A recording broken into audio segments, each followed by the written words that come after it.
I told her twerk that ass. She like her work hers. She wanna fuck with a stir. She wanna suck in the curb. Bring her the pussy, my love. Ride on my dick on the time. Tonight I'm committing a crime. I put it so sweet, you probably won't know when she cheat. She one of a kid. I told her she's out on my league. Yeah, I'm on my way to the top, and I can never stop. Straight up to the sky, yeah, I'm reaching out the stars. They said I wouldn't make it, but they couldn't stop me trying. I was looking to myself, through the mirror, then I cried. Looking through the window pane, thought that I'm gonna die. Told my little homies bye, I'll be gone by any time. If I ain't gonna make it, just not be out of time. Grinding for one out of that, I'll probably do another crime.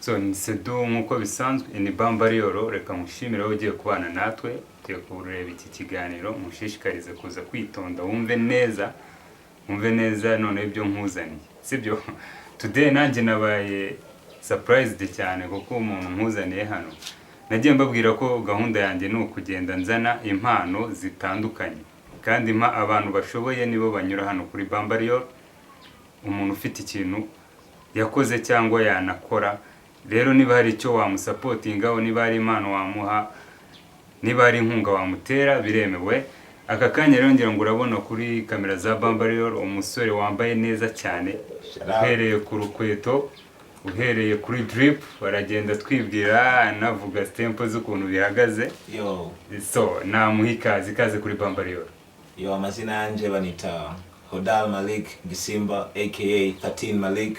Wow. And ndi umuhanzi ndi upcoming artist Umunyarwanda niko kundi dufite abanzi benshi cyane kandi bakeneye support yanyu ndi umwe hagati yabo. I'm one of them. Wow. And I'm a rapper from Inyamirambo. A rapper from Inyamirambo. Muraza kumva neza Ikinyarwanda vuga ni fresh sana ariko aratryinga numuze ko nagira umubreminga ahubwo muze kumva neza icyo abazaniye. So wavuze ko izina rya artist ari 13 Malik. Trace Malik. Chumi na gata Malik. 13 Malik. Okay. Gute. Nkunda kubaza umuntu ati kubera iki Trace? Kubera iki wiyise 13 Malik? Okay. Ari je narebye izina ryanje Malik. Uzi Malik risobanura ibintu byinshi cyane. Wow. Na iryo zina narikuye ku mubyeyi wanje. Okay. Rest in peace to my mom. Ukunyanitse Malik. No, kubera I have to believe the Muslim channel. Okay. No, she called me Malik because you know Malik is the community leader or a teacher. Okay. You know. Okay. But so Malik is some sort of a chief in a village, a leader or in a group of people. So then the alphabets. Okay. Then A, B, C, D to M. Then wow. M is number 13. I say, okay.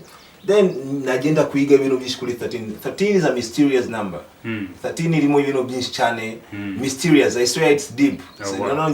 I was impressed by number 13 and I was impressed by the fact that my M capital is in the 13th alphabet.